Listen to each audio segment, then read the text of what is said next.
Hey, by the way, did you ever see an elephant's foot umbrella stand? A real one? You know, the realistic kind? Where there's a scene where, have you ever seen, you know, around the roofs of the buildings, up and down and the lovely girl he's tearing this beautiful girl. Well, I saw at least 7 of those over the weekend, see, and they're running around on the roofs. And I came to a conclusion there. If life really was like that, I mean, really, wouldn't it be if pow, pow, pow, pow, and Rocco the Lip, you see, is swinging up and down the fire escapes. Oh, please, I love you. Wouldn't it be wild? Oh, and think of the great headlines, and think of the wonderful newspaper stories. Every day you could pick up the newspapers, you know, and there would be all those stories in the paper. Oh, wouldn't it be just... Oh, what a... But once in the great while, though, something pops up right out of the paper that makes all of that jazz look like kid stuff. And you never know where it's going to happen. Now, oh yes, by the way, before we go any further, I would like to say that tonight's text is not for women and children. And if you fall into either one of those categories, and you know, you got a lot of things you can do. You don't have to. So please, please leave now. Now, getting back to our text here, did you read that wild story over the weekend? Now, I really dig going to auctions, especially auctions when they're selling some old recluse's estate. Very ancient and very eccentric recluse. He made all kinds of dough in the yeast business. So right there, you know, he's got a lot of stuff going. You could tell it, right? He made yeast, so the like of which the average pack rat could not even comprehend. And here's all this stuff. He had a cut glass crystal fringe hanging, and each candle, now this was the final, the little Philippe, each candle, imitation candles, you know, with a little light bulb at the top, each candle was held in a brass fist. Now get that, sticking out of this great big pile of glass, but you haven't heard the end of it. On each brass fist, right below each brass fist, on each brass wrist was a brass cuff. And sticking out of each brass cuff, kid stuff. How about that? This thing was 7 stories tall. I almost bought it for my pad. Oh, boy, 378 bulbs going all at once. Hey, George, now, I say you cannot give up on mankind if he's capable of this kind of stuff. I'm just talking about mankind in general. A genuine African pachyderm umbrella stand. A genuine African pachyderm umbrella stand.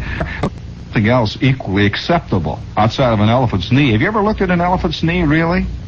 So he's going, well, I'm looking at this thing, and I think, by George, you know, you can't give up hope. You just can't give up hope. And over the weekend, I'm walking along on 3rd Avenue, and they got all these shops where they're selling stuff like that, you know? Strange, beautiful, exquisite, circumscribed dreams all piled up there. You follow me here? It's the stuff like you drip off, you know what I mean? It just sort of, so and that's it, you know, with a big red thing on the top. And say, whoo, what's this? And you go over there, you can't just take the thing, you know, and lift it off and look. So anyway, I'm walking past, and there's this story. I stopped. Have you ever been, first of all, in the St. Louis Zoo? You have to understand the St. Louis Zoo is not like the zoo here from, well, let's say from civilization. The guard, who's just on duty there, fooling around, sees a man, a big man, who has been reanimated and who has been set into motion, a kind of Frankenstein. Well, anyway, here's this guy at night. And just as he got the policeman, the man started to walk up a hill by talking to them.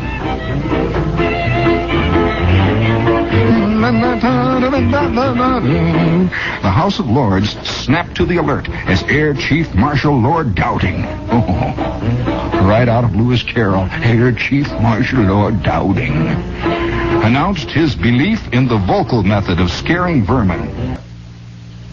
Emotionalism will get us nowhere.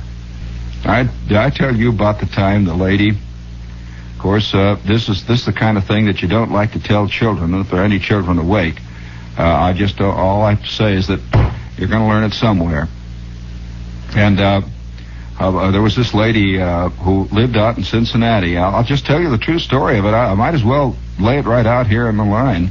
There was a lady one time when I was working in Cincinnati, and I saw the incident happen. I will never forget it, because it was one of those things, you know. It wouldn't make the Reader's Digest, but let me tell you, it made my psyche. It also made my day. Oh.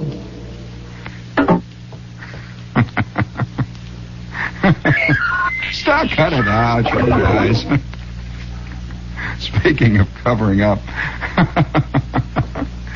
Oh, well, you see, the reason I told the women and children to get out, and I feel very good about it now, since it's quite obvious that the theme that came out was the theme that we had calculated would all along.